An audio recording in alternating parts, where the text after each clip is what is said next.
امریکا څنګه د طالبانو پر ځای له احمد مسعود سره خبرې وکړي؟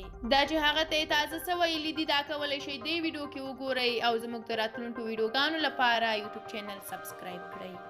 د متحده ایالاتو د استازو د مجلس غړي مایکل والټس او د سنا مجلس غړي لینسي ګراهام د افغانستان د ملي مقاومت د جبهې مشر احمد مسعود سره په ټلیفون د خبرو کولو خبر ورکړی دی. د کانګریس دواړه غړي د جمهوریت غوښتونکي ګوند غړي دي.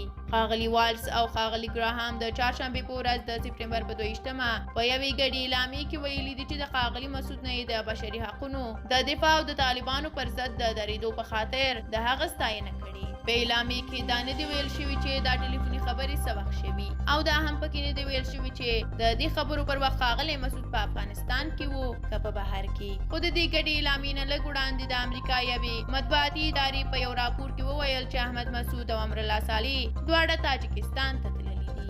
د انټرسپیټ په مقالې کې د امریکا د استخباراتو یو جګپوړي چارواکي د دفاع وزارت یو سلاکار او د حکومت دوه پخوانیو جګپوړو چارواکو په حوالې په راپور کې لیکل شوي دي چې د طالبانو لخوا د پنجشیر ولایت تر نیول کېدو وروسته احمد مسعود تاجکستان ته تښتېدلی دی. په دې راپور کې دا هم ویل شوي دي چې احمد مسعود تر تښتېدو وروسته د جمهور رئیس محمد اشرف غني لومړی مرستیال امرالله صالح هم په یو هلیکوپټر کې د پنجشیر نه تاجکستان ته تښتېدلی دی. خو ښاغلي صالح بیا په ټویټر کې په خپل وروستي پیغام کې چې د سپټمبر په 3مه خپور شوی و لیکلي دي چې په پنجشیر کې دی او د افغانستان د عزت دفاع کوي.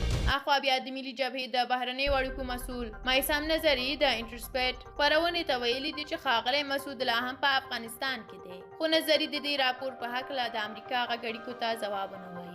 د امریکا د کانګریس دواړو غړیو په اعلامیې کې ویلي چې د احمد مسعود سره په خبرو کې هغه ته په واضح توګه ویل شوي دي چې طالبان په ژوره توګه یوه د کرکې وړ ډله ده او ټول افغانستان له هغوی نه کرکه لري.